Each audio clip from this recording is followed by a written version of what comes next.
Good morning, everyone. Today we have some extraordinary news to share with you about one of Philadelphia's oldest unsolved homicides. In February of 1957, the body of an unidentified child was discovered inside of a box in a wooded area near Susquehanna Road in Northeast Philadelphia. The boy appeared to be malnourished, and his body bore the signs of recent and past trauma. In his very short life, it was apparent that this child experienced horrors that no one should ever be subjected to. Despite repeated pleas for help from the public and immense public interest in the story, no one ever came forward to claim the child. Throughout the decades, countless police officers and detectives worked this case, as did DNA analysts, geneticists, and doctors. For 65 years, the story of who would come to be known as America's unknown child has haunted this community, the Philadelphia Police Department, our nation, and the world. When people think about the boy in the box, a profound sadness is felt, not just because a child was murdered, but because his entire identity and his rightful claim to own his existence was taken away. And despite not knowing his name for 65 years, this child's tragic story was always remembered by the community, the Philadelphia Police Department, and our partners. Sadly, many that worked on his case throughout the decades and put in countless hours of work into identifying him have passed on. But as you can see, his story was never forgotten. When law enforcement cannot prevent a crime from occurring, our mission is to make sure that we investigate all leads and gather evidence that will give victims a voice. The science and technology that was instrumental in the identification of this child, one of our oldest unsolved homicides, gives me hope that we can continue to identify unknown victims of crime and that no one will ever again have to wait this long for their name and the story of their life to be told. There are so many that I wish to thank, and it would be impossible to name them all. However, I'd like to personally recognize some of our partners that are here speaking today. From the Medical Examiner's Office, Chief Medical Examiner Dr. Constance D'Angelo, thank you. From Identifinders International, genealogist Dr. Colleen Fitzpatrick, thank you. And representing the VDOC Society, Mr. William Fleischer, thank you. You'll hear more from these individuals shortly, but suffice it to say, without their tireless work on this case, today's announcement would not have been possible. Next from PPD, I'd like to thank Director Michael Garvey, the head of our Forensic Sciences Bureau, as well as Mr. Ryan Gallagher, our Forensic Laboratory Manager, who will also be speaking today. And of course, our tireless homicide detectives, who always put everything that they had into seeking justice for victims. To our current lead detective on this case, Detective Bob Hesser, and his partner, recently retired Detective Gregory Santamala, who several years ago became the stewards of this investigation. Thank you. And lastly, I want to acknowledge, I'm skipping one, I'm sorry. I'd like to also recognize the most recent prior lead on this case, retired Sergeant Bob Kallmeyer, who in his retirement now shares his talents as a member of the VDOC Society. So thank you. And now lastly, I want to acknowledge and thank PPD detectives Tom Augustine and Greg Rodden. Throughout the 1990s, both of these detectives worked extensively on this case and were well known for their unending dedication in seeking justice for the victim. Unfortunately, Detective Rodden passed away in early 2020, and Detective Augustine passed away just 6 weeks ago. While we wish they were still here with us today, we know that their passion and dedication lives on with their colleagues. While I'm thankful for the relentless work of everyone involved in this case, this announcement only closes one chapter in this little boy's story while opening up a new one.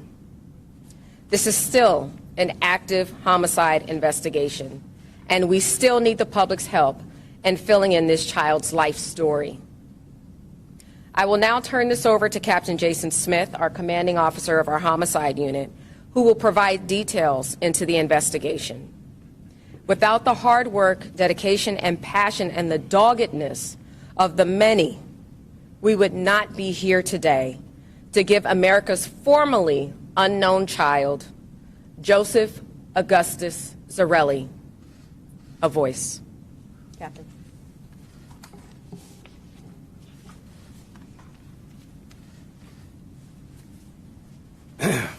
Thank you, Commissioner. Good morning, everyone. Before I provide you with an overview of this investigation, I would like to echo the sentiments of the Commissioner by thanking all those individuals and entities who participated and really put their hearts into this investigation.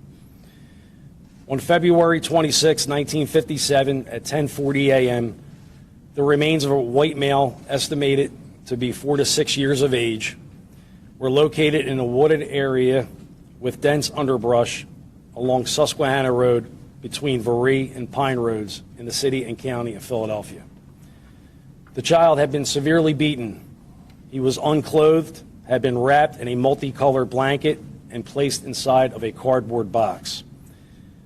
The child had brown hair that was crudely cut close to the scalp and blue eyes. Multiple bruises were visible on the child's body. An autopsy revealed that the child has sustained multiple abrasions, contusions, a subdural hemorrhage, and pleural effusions. The autopsy confirmed that the child was between 4 and 6 years of age.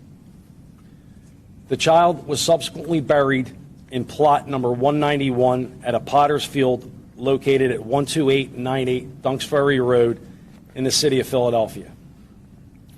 The investigation was originally assigned to Detectives Powell and Repsch in 1957 and reassigned to Detective Carruthers in May of 1960. Hundreds of tips and leads were received both locally and nationally from around the country. These tips were diligently followed up on by investigators. None, however, would lead them to the positive identification of the child. On October 30th, 1998, a court order was obtained to have the child's remains exhumed. A post-mortem examination was performed, and the child was subsequently reinterred at Ivy Hill Cemetery, located in the Cedar Brook section of Philadelphia. Portions of the remains were retained for future testing. DNA testing was performed at that time, but yielded no new leads in the investigation. For over 6 decades, the case was continuously investigated by members of the homicide unit who worked in concert with the Medical Examiner's Office, the Forensic Science Bureau, the VDOC Society, the National Center for Missing and Exploited Children, and many other local, state, and federal agencies. This investigation had come to be referred to as the boy in the box, and the child who was the subject of this investigation was referred to as America's unknown child. Homicide investigators, along with members of the Medical Examiner's Office, conducted a review and assessment of investigations involving unidentified victims to determine which of those may benefit from the application of modern forensic techniques. It was determined that the case of the unknown child, OME number 57-0863, would benefit from the application of such modern forensic techniques. The portion of the remains that were in the possession of the Philadelphia Medical Examiner's Office were determined to be insufficient in order to obtain the required DNA to apply these modern techniques. In homicide cases such as this, extreme difficulty lies in the fact that rarely can they be resolved and the offender ultimately brought to justice until the victim is first identified. With that in mind, on April 24th of 2019, an additional court order was obtained to have the child's remains exhumed once again. Forensic anthropologist Dr. Washburn examined the remains and was able to obtain the required amount of DNA to apply modern forensic techniques. The child was reinterred and portions of the remains were retained for future testing. Contemporary forensic applications and techniques, including genealogical DNA testing and inquiries, were made with the assistance of genetic genealogists. The results of the DNA testing were uploaded to DNA databases, and the results were interpreted by the genealogists involved in this investigation. Based on the interpretation of the results by the genealogists, detectives were able to locate and make contact with possible relatives of the child's family on the maternal side. Through further investigation and additional testing, the genealogists involved in this investigation were able to establish the identity of the birth mother of the unidentified child. A court order signed by a Court of Common Pleas judge to obtain the birth records, death records, and adoption records for all children born to the established birth mother between the years 1944 to 1956 from the Pennsylvania Department of Health, Bureau of Health Statistics and Registries, Division of Vital Records. There were 3 responsive results based on this order. 2 of the results were birth certificates for children born to the established birth mother during that time frame who were previously known to investigators, one of whom provided DNA and was matched previously by the genealogist. The 3rd result was a birth certificate for a male child born to the established birth mother in 1953, which could be consistent with the approximated age of the unidentified child. The birth father was listed on the birth certificate for the male child born in 1953.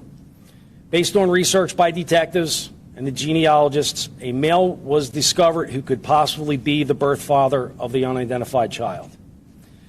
Detectives were able to locate and make contact with possible relatives of the child's family on the paternal side. Through additional testing, the genealogists were able to establish the birth father of the unidentified child. A request was sent to the Social Security Administration Office of Inspector General to determine if a Social Security number had ever been issued in the name of the child. The response from the Social Security Administration was that there had not been. Homicide investigators, Detective Bob Hesser and Detective Greg Santamala, as well as Forensics Laboratory Manager Ryan Gallagher, met with Dr. Albert Chu of the Medical Examiner's Office. Dr. Chu was apprised of the aforementioned facts. Dr. Chu also consulted with the genetic genealogists involved in this investigation.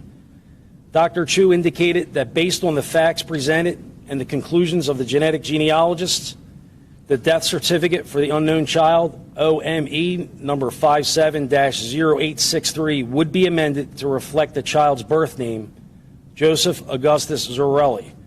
Joseph's date of birth is January 13th, 1953. Before I turn things over to our Chief Medical Examiner for the City of Philadelphia, Dr. Constance D'Angelo, I would like to address 3 questions which I believe most of you would like an answer to. The first is going to be, who are the child's parents and what are their names? At this point in time, we are not going to be releasing that information. Joseph has a number of siblings on both the mother and father's side who are living, and it is out of respect for them that their parents' information remain confidential. The second question is obviously going to be, do we know who was responsible for Joseph's death? The answer at this time is unfortunately no. We have our suspicions as to who may be responsible, but it would be irresponsible of me to share these suspicions as this remains an active and ongoing criminal investigation. The third question, I believe, is going to be, are you currently working on any additional unidentified persons cases? The answer to that question is going to be yes, we absolutely are. There is an ongoing effort to apply the technology and techniques used in this investigation to other unknown human remains cases. These investigations involve victims of homicide, cases deemed to be suspicious in nature, as well as accidental or from natural causes. A team of investigators from the Homicide Unit's Cold Case Squad, our Special Victims Unit, Long-Term Missing Persons Squad, Forensic Science Bureau, the Office of the Medical Examiner, and the District Attorney's Office meet on a weekly basis to review and identify cases that would benefit from the application of these techniques to further their respective investigations.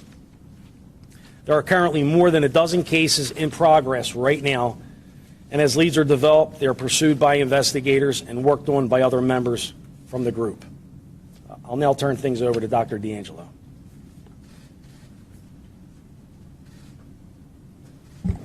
Hey, good morning. I guess I'm the only one who had a PowerPoint presentation. So yes, we do have the child who is known as the boy in the box. He was our case number 863 of 1957. Just so you can see a little review of DNA. DNA was actually discovered way back in the 1800s, and by 1953 we knew the structure of DNA, but that's as far as DNA technology had progressed. So in 1957, Dr. Spellman had these other methods of identification available to him to try and pursue who this child was.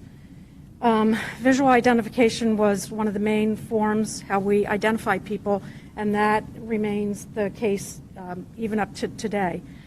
Since this was a child, they actually did take his footprints, and there were attempts to match this child's footprints to some possible leads. So the footprints that were taken at birth, they were actually looked at. Hair comparison, that was also very big in this case. There were hair fibers that were found on the child, and then also some of the items that were found with the child or nearby. Unfortunately, it's really just, yes, this could be from the child or this could be from someone else. So it doesn't really identify who the person is.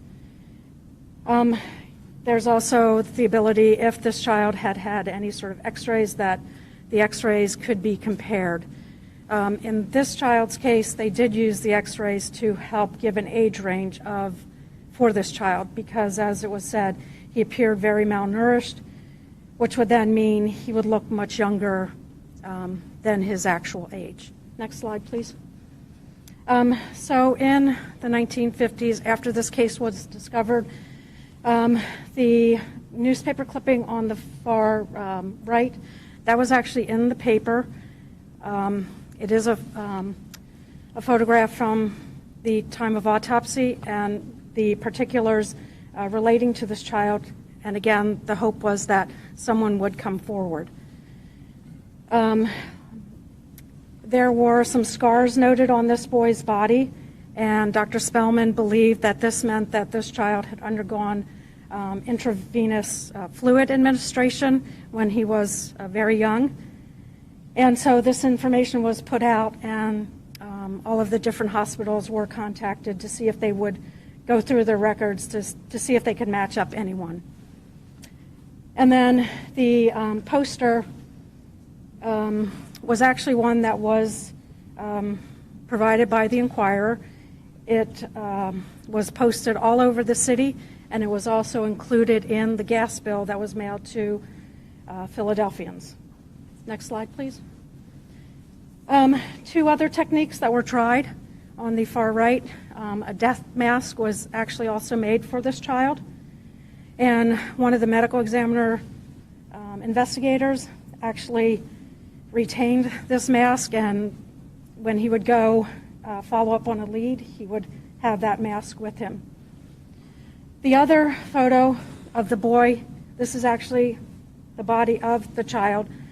They did dress him. They put him in a pose so that this might trigger someone to recognize this child, because now he's clothed, he looks sort of natural, and they were really hoping again that someone would come forward and identify him. Next slide, please. So again, they did take his footprints. They did try and match to several leads that they had, but it was not a match. Let's see. The other thing, they had the police cadets and other police go to all the orphanages and foster homes to make sure that all of the children in those facilities were accounted for. And then the last clipping is about a handkerchief, which seems to possibly be a red herring. But at the bottom, you'll notice that at that time, people were actually allowed to come into the medical examiner's office and visually look at the deceased body. And there were a number of people who did come forward to look at the child, and then either investigators from the ME's office or from the police department actually followed up on those leads. And those children who were suspected of being this child were found alive. Next slide. So over the years then, we did have advances in DNA, and by 1992, it had progressed to the point where there were commercialized kits to do the DNA fingerprinting. And so that led to the decision to exhume the body again in 1998 to try and get additional material for DNA testing. The case was also uploaded into NCMEC in 2014, and again in attempts that someone, not in this part of the country would recognize this child and come forward. And then finally in 2019, the body was again exhumed to obtain additional samples for DNA, which after many years was actually successful. Thank you. Oh, I'm sorry. I'm introducing Ryan Gallagher from the Office of Forensic Sciences. Good morning, everyone. As Dr. D'Angelo said, my name is Ryan Gallagher. I'm the unit manager for the criminalistics unit with the Philadelphia Police Department's Office of Forensic Science. The criminalistics unit is responsible for all forensic DNA-related casework in the Philadelphia Police Department and the City of Philadelphia. The unit maintains a state-of-the-art DNA laboratory, performing traditional forensic DNA analysis, modern rapid DNA technology, and coordinating all other DNA testing for the City and Police Department. Throughout this investigation, the Office of Forensic Science has performed or consulted on much of the forensic work that has been performed in this case. Several attempts using forensic DNA technology to identify the boy have been made over the past 20 years.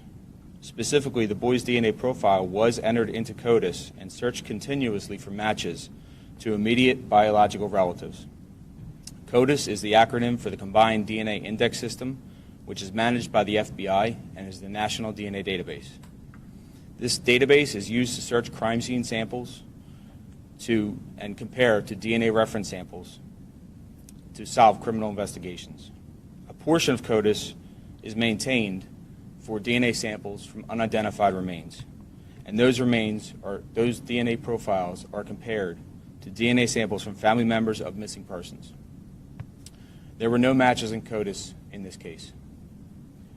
With typical DNA processing, our scientists in the lab examine 24 areas along your DNA to develop a profile. With advancements in DNA technology, it is possible to examine thousands of areas along your DNA. For standard forensic DNA analysis that we do every day, this expanded testing is not necessary. However, the analysis of this additional DNA has created a new capability for investigating cases by revealing potential familial relationships. This growing field is often called forensic genetic genealogy or investigative genealogy. In a few moments, you'll hear from Dr. Colin Fitzpatrick of Identifiers International, the company that worked tirelessly on this investigation with the police department and the Office of the Medical Examiner. We also like to thank several other forensic laboratories that have helped and provide analysis over the years, including the Federal Bureau of Investigation. While today's event centers on the identification of this child, it's equally important that we mention larger efforts to bring closure to other families in our city.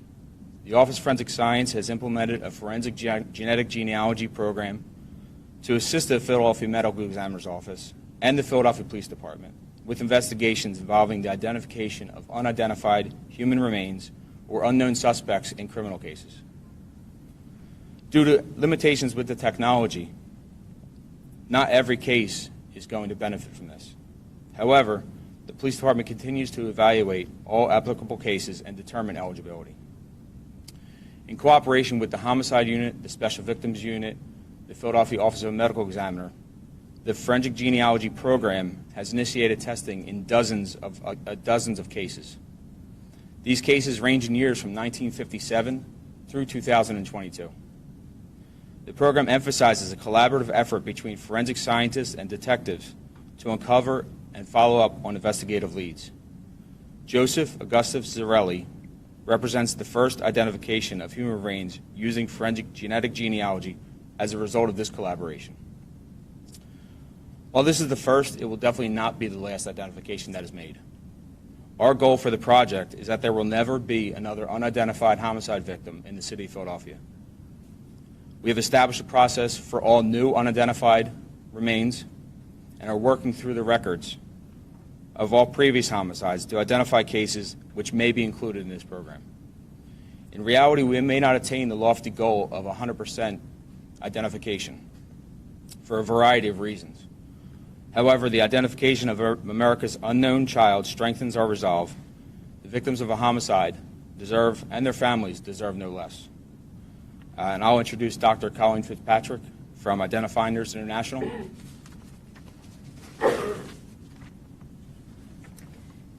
My name is Colleen Fitzpatrick. I'm president of Identifinders International.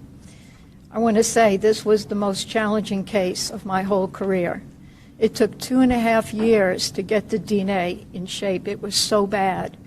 To get to the point where we could create SNP data that we could use for genealogy.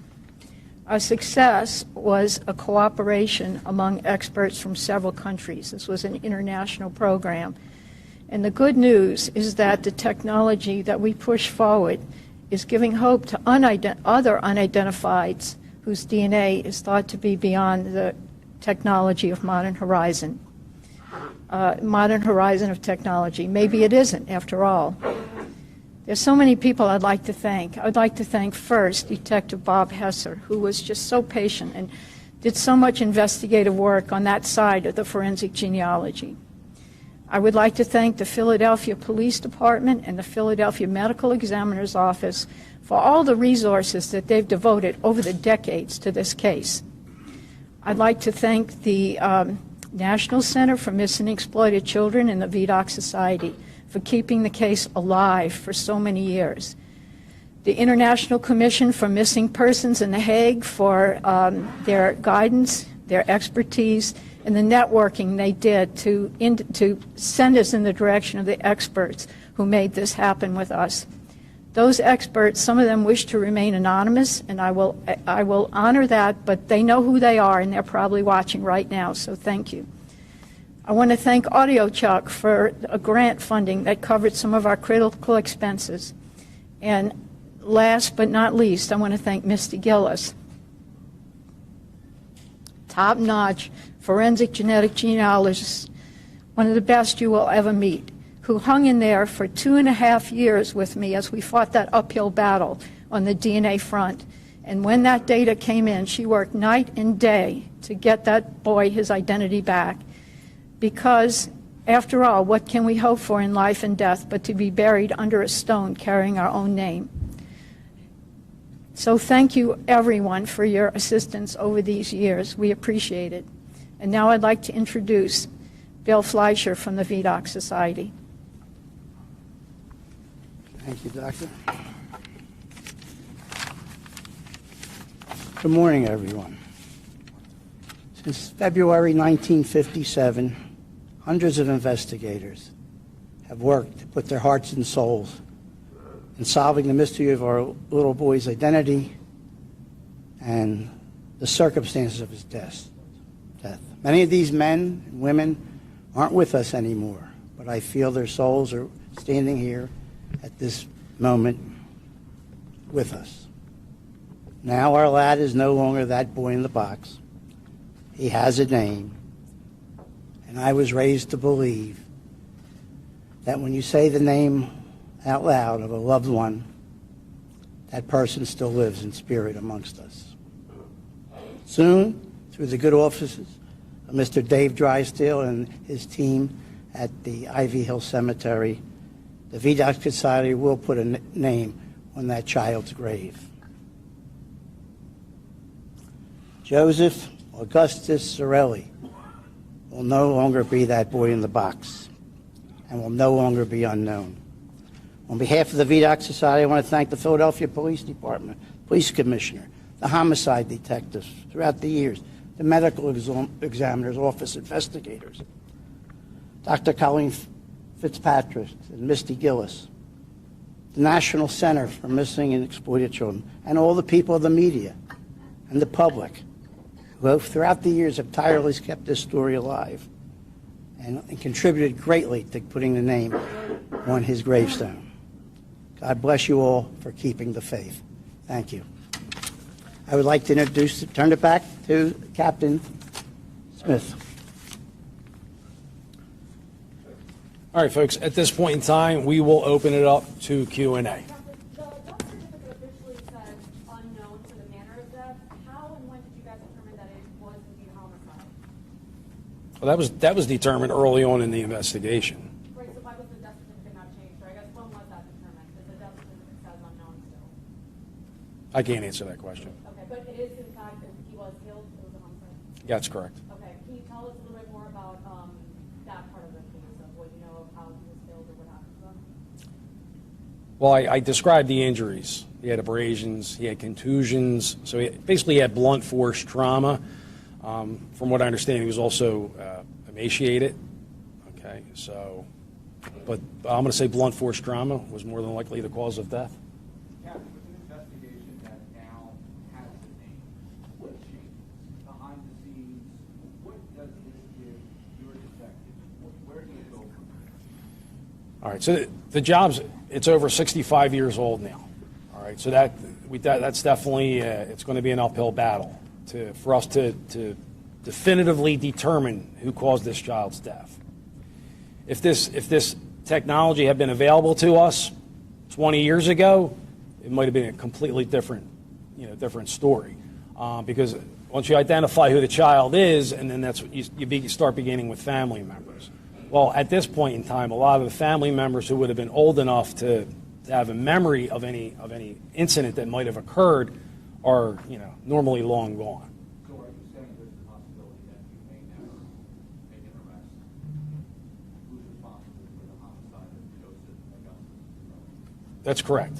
We may not make an arrest. We may never make an identification, but we're gonna do our darndest to try.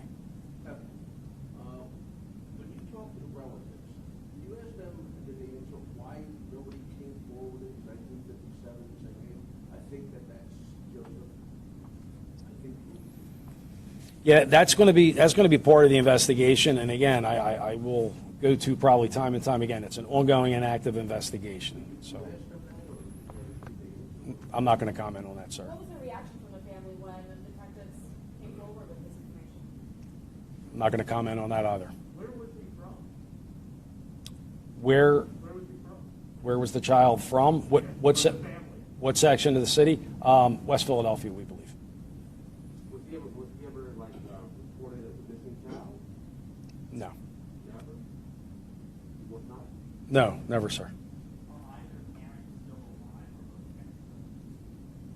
Both parents are deceased. Do you think that someone from in his family killed him? I can't comment, sir. Ongoing active investigation.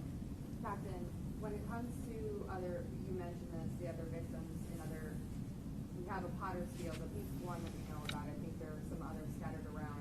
Can you talk about the efforts to name and identify, and maybe the city's efforts, I don't know if the commissioner wants to say, but the city's efforts in maybe getting grant money to try and use this technology in identifying other people who just are unidentified, who have no name, whether they're homicide victims or not? Right. I can't speak to grant money. Okay, that's out of my wheelhouse. But we do. Yeah, there are efforts as I've described. Captain Kearney, is he here? Yeah, could you just talk a little bit about what you guys are doing? Thank you. Thank you. Good afternoon. My name's Captain James Kearney. I represent the Special Victims Unit. I'm the captain there and the commanding officer. At Special Victims, we are responsible for approximately 80 long-term missing person cases, and we are dealing on a weekly basis with forensics and other entities, both locally, state, and federal, to help aggressively identify the long-term missing persons and unidentified remains. We have been at that Potter's Field. I don't want to go into specifics, but we will do everything we can to make sure that the cases we can bring forward, we can give those people a voice and to find out what happened to them and why they're there. Like I said, there are many. We have decentralized the missing person unit in the department, so some of the missing person cases are back into the detective divisions, into the neighborhoods where they went missing from. But we are weekly, like I said, we sit down with all and collaborate with all the entities on stage here and not. But we deal with NamUs and NITMIC, and we're getting there. We're getting there. It's exciting time. It's exciting time in investigations. It's exciting time for my investigators to have this technology, to have people like Ryan Gallagher and the director of forensics with us on board to do exactly that. And this may help in kind of right into Dr. Fitzpatrick. Can you just talk about kind of what it's like to take something like a DNA profile of maybe one of those 80 cases that maybe we'll get DNA one day from and kind of try and build out what that family tree, like, it kind of goes in different lengths of time, correct? We've solved cases in 2 hours, and we've solved cases in 3 years. And we've solved cases that are still on the table. I mean, we're working on cases that are still on the table after 3 years. This is a brand new technology as of 2017-18. So the oldest cases you're going to find are 3 or 4 years right now that haven't been solved. But as the databases grow and our tools develop and we go forward with the technology, there's going to be a lot more, and it's going to go a lot more quickly. This is a brand new technology, and you've got to give us time to move forward with it. Every case we solve, we learn something from that pays forward to the next one. So we look forward to a lot more success stories. How long has this boy lived in West Philadelphia and his family? That's not a question for me to answer. I'll take care of that. Thank you.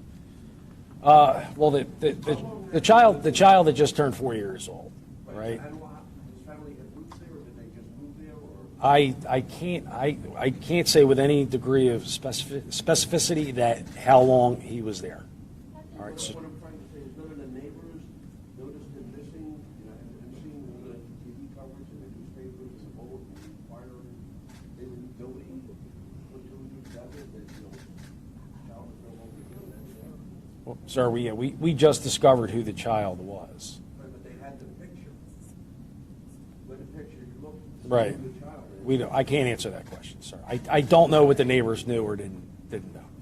But With the investigation, the evidence that was collected that rang a bell for investigators when they went back. You talked about that JC box, that made people like it. Was there any other piece of evidence that was collected so long ago, 65 years ago, other than that DNA, that started to make sense once you got that picture? yeah, there are a couple pieces of evidence in our custody.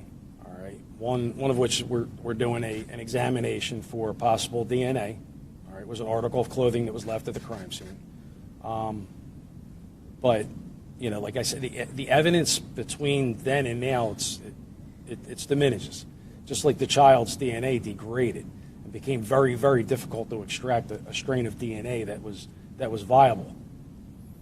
Captain, you said that on the birth certificate there was a birth father named. Is that who ended up being the person that you guys are saying is the father, and what kind of physical proof is there for the father to be connected to this child?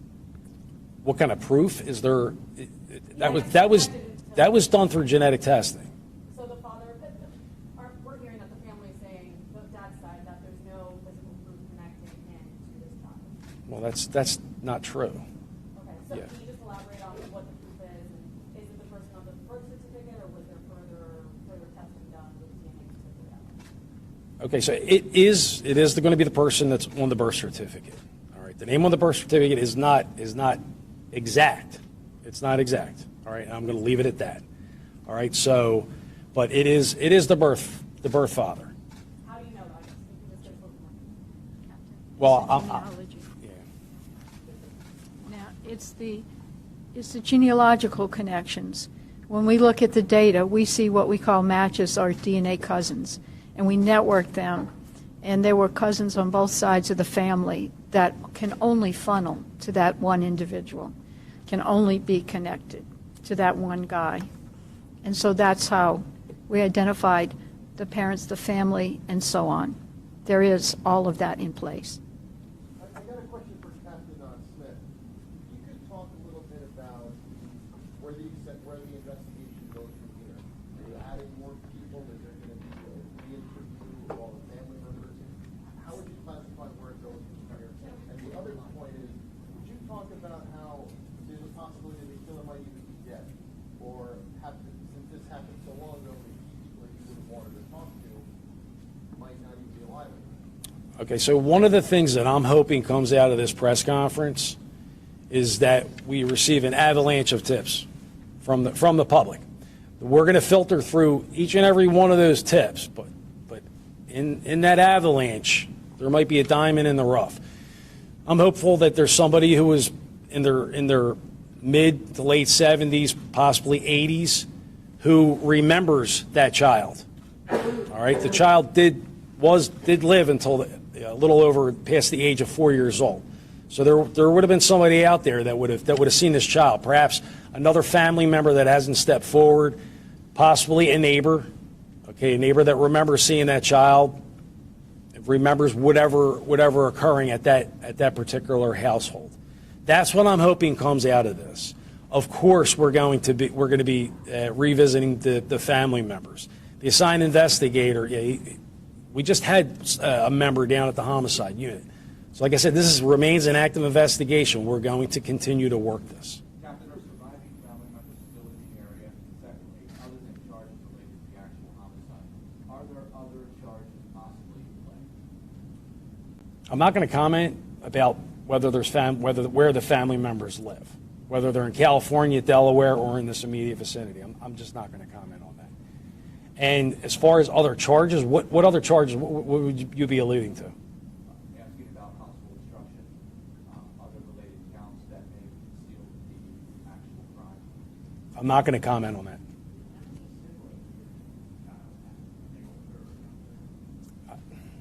There were siblings on both sides.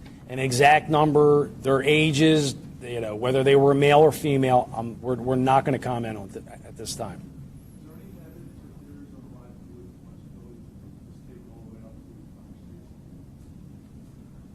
Is there a theory?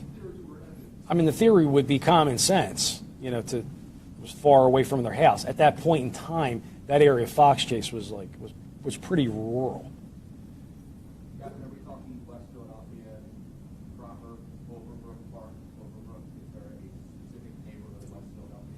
I mean, I can narrow it down. It's 61st and Market area. 61st and Market Street.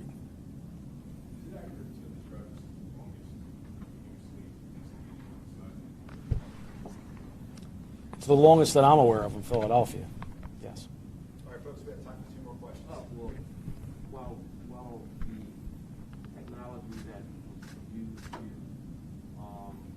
get to this point of investigation is visible. Don't no question of all that attention that has been used, brought to bear for this long-ago homicide. When we have homicides every day in this city, and most of them are unsolved. So, Mr. Outlaw, what would you say to the people who say we can't even solve cases that happen? We can solve half of the cases in this city, and we have. Because we announced something historic today does not take away from the arduous work of our detectives and surrounding partners here in this city. I can understand why people may feel that way, but this case was a big deal. I mean, this case outlives a lot of people that are standing here today in our current profession. So I don't want to take away from the use of technology that's never been used before in previous cases that we're hoping to use in a lot of our cases moving forward. There are still many other unsolved cases, and as you heard here, we believe this will be the first of many. So I would ask that everyone not lose hope, but recognize that this is something breaking for us and that we're hoping to use it moving forward so that we can continue to improve not only how we provide service, but to improve the qualities of our investigations.